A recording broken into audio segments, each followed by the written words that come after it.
A violent prison break in which 30 inmates escaped and 17 people, mostly guards, were killed has revealed a shocking level of self-rule by prisoners inside the prison in the northern Mexico border city of Ciudad Juarez.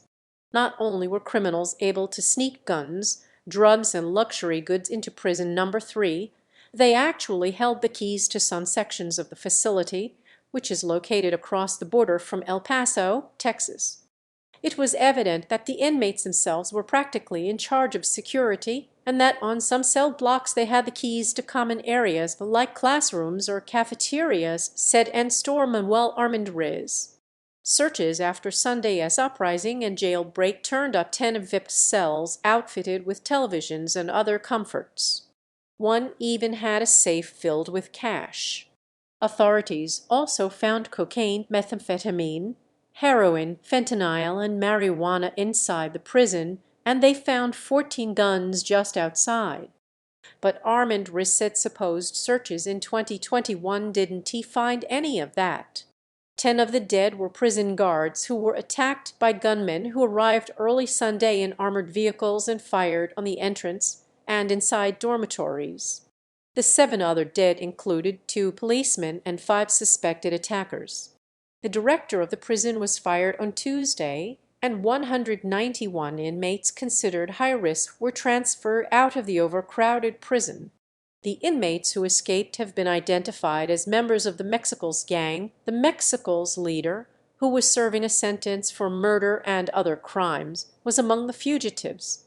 The Mexicles have been one of Juarez's main gangs for decades and for many years were known to work with the Sinaloa Cartel. At the time of the jailbreak, prison number 3 held 4,000 inmates, 23% more than it was designed to hold. As is common in Mexican prisons, people awaiting trial, 90% of inmates at the Ciudad Juarez facility are mixed in with convicted criminals. Despite the prison's long history of problems, authorities prefer to look the other way, said Saskia Niño de Rivera, who leads the incarceration reform group Reinserta. Security is totally politicized because the prisons don't win you political points. The problem is particularly sensitive in Ciudad Juarez, where local gangs work for drug cartels and any violence inside prisons can quickly spill out onto the streets of the city. That happened in August, when a riot inside the same state prison spread to the streets of Juarez in violence and left 11 people dead. She said Sunday's riot is a clear example of what is occurring in a large number of Mexican prisons, which are completely forgotten by the authorities and which are completely out of control. In 2016, 49 inmates were killed in a riot at the notorious Topo Chico prison in the northern border state of Nuevo Leon.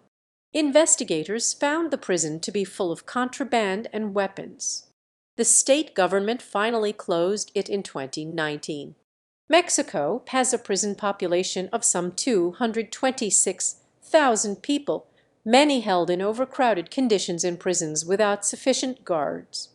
The problem is fed by policies that allow, and in some cases require, suspects to be held for a wide variety of crimes for long periods before trial.